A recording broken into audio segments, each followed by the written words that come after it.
Hello friends, तो केम छो बधा। तमारुं बधानुं स्वागत छे मारा चेनल बीनास क्रिएशन गुजराती में। हूँ छुं बीना अने आजे हूँ तमारा साथे शेर करवानी छुं मैंगो लस्सीनी रेसिपी। तो क्विक एंड इजी आ रेसिपी बनी जाए छे। क्यारेक पण ठंडू पीवानुं मन थाय आवी गर्मीमां तो तमे इजीली झटपट आ मैंगो लस्सी बनावी शको छो, कारण के दહીં तो ऑलरेडी आपणा घरमां होय ज अने मैंगो पण होय छे, सीजन छे एटले तो झटपट तमे आ रेसिपी बनावी शको छो। तो एकदम कलेजाने ठंडक मळे तेवी रेसिपी तमारा साथे शेर करी रही छुं। फ्रेंड्स, विडियो गमे तो लाइक जरूरथी करी देजो। तो फ्रेंड्स, અહીં આપણે મેંગો લસ્સી બનાવવા માટે આપણે મેંગો લઈ લેવાનો છે, એટલે કે કેરી લઈ લેવાની છે। તો ફ્રેન્ડ્સ, અહીં આપણે કોઈ પણ પ્રકારની કેરી લઈ શકીએ છીએ। મેં અહીં કેસર કેરીનો યુઝ કર્યો છે। હવે આ મેંગોને મેં ધોઈ લીધું છે પાણીથી ઉપરથી, અને આપણે આજે તેની છાલ નહીં કાઢીએ, डायरेक्ट આપણે ચાકુની મદદથી વચ્ચે ચીરા કરી દેશું અને ત્યાર પછી મિક્સીનો જાર લઈ લેશું। તેનામાં આપણે આ પલ્પ ઉમેરી દેશું। તો ફ્રેન્ડ્સ, અહીં ધારવાળી ચમચી લઈ લેવાની છે, જેથી કરીને આ જે મેંગોનો પલ્પ છે ઇઝીલી બધો જ સરસ રીતે નીકળી આવશે, બિલકુલ વેસ્ટ નહીં થાય। ઘણી વખત આપણે છાલ ઉતારતા હોઈએ ચાકુથી તો વેસ્ટ જાય છે, ત્યારે મેંગો આ રીતે તમે કટ કરશો ને તો બિલકુલ મેંગો વેસ્ટ નહીં જાય। હવે ફ્રેન્ડ્સ, એક આખી કેરી मतलब કે એક આખો મેંગો મેં અહીં મિક્સીના જારમાં ઉમેરી દીધો છે। થોડા તેનામાંથી પલ્પ મેં અલગ કાઢી મૂક્યા છે। તેનામાં 2 ચમચી આપણે ખાંડ ઉમેરી દીધી છે અને ત્યારબાદ આપણે તેને પીસી લીધું છે। પાણી કે દૂધ કશું જ એડ નથી કર્યું। હવે ફ્રેન્ડ્સ, આપણે એક ગ્લાસ લઈ લેશું। આ મેંગોને આપણે સાઈડમાં મૂકી દેશું। અહીં મેં લઈ લીધી છે દહીં। તો તમને જેટલી પણ લસ્સી બનાવવી હોય મેંગો લસ્સી, એટલી તમે દહીં વાપરી શકો છો, એટલા ગ્લાસ તમે દહીં લઈ શકો છો। હવે ફ્રેન્ડ્સ, આપણે અહીં આ દહીંને એકદમ સરસ રીતે વિસ્કરની મદદથી આ રીતે વિસ્ક કરી લેવી છે, मतलब કે ઝેરી લેવાની છે।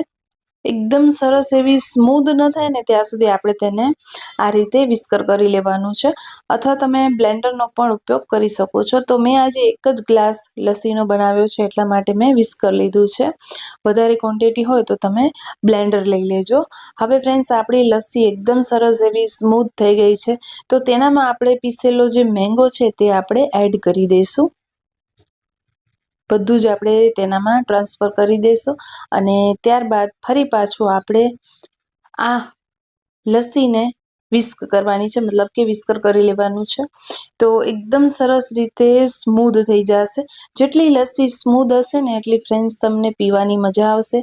અને જો તમને ચમચીથી આ લસ્સી ખાવી હોય તો તમે થોડી તેને ઘાટી રાખજો, દહીંમાંથી બધું જ પાણી કાઢી નાખજો। અને હા ફ્રેન્ડ્સ, ખાસ एक बात याद राखजो के दही अहीं खाटू नहीं लेवानुं। जो तमे दही खाटू लेशो तो तमारी लस्सी पण खाटी थई जशे। तमे थोड़ी खाटी मीठी दही लई शको छो, एकदम खाटी दही न लेता, तो लस्सी तमारी एकदम सारी एवी नहीं बने। हवे तेने ठंडी करवा माटे मैं 2 बरफना टुकड़ा उमेरी दीधा छे अने बरफ जल्दीथी थोड़ुं मेल्ट थाय एटले थोड़ी वार माटे हूँ अहीं तेने झेरी रही छुं। હવે આપણે વિસ્કરને બહાર કાઢી લઈશું અને ગ્લાસમાં આપણે આ લસ્સીને સર્વ કરીશું અને તેની ગાર્નિશિંગ પણ કરીશું।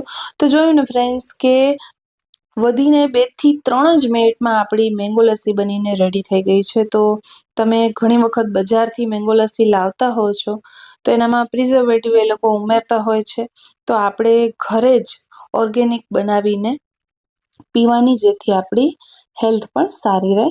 थोड़ो मैंगो में बचावी लीधो हतो, अहीं आपणे चमचीथी मैंगो उपर उमेरी दीधुं छे। ऑप्शनल छे, तमने उमेरवुं होय तो उमेरजो, नहींतर तमे स्कीप करी शको छो। हवे थोड़ा आपणे पिस्ता अने बदामथी आजूबाजू तेने डेकोरेट करी लेशुं। तो फ्रेंड्स, अहीं आपणी मैंगो लस्सी एकदम जोवामां पण तमे अहीं जोई रह्या छो के एकदम डिलिशियस लागी रही छे। तो आपणी मैंगो लस्सी बनीने बिल्कुल रेडी छे। फ्रेंड्स, तमने आजनो विडियो केवो लाग्यो छे ए मने कमेंटमां जरूरथी कहेजो।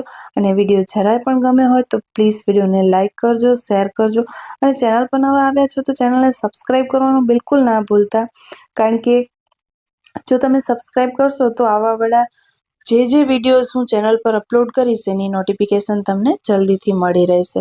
हवे फ्रेंड्स, तमे लस्सी जोई शको छो, नथी एकदम घाटी के नथी एकदम पतली, एकदम परफेक्ट एवी आपणे मैंगो लस्सी बनावी छे। हवे आपणे टेस्ट पण करीशुं केवी बनी छे।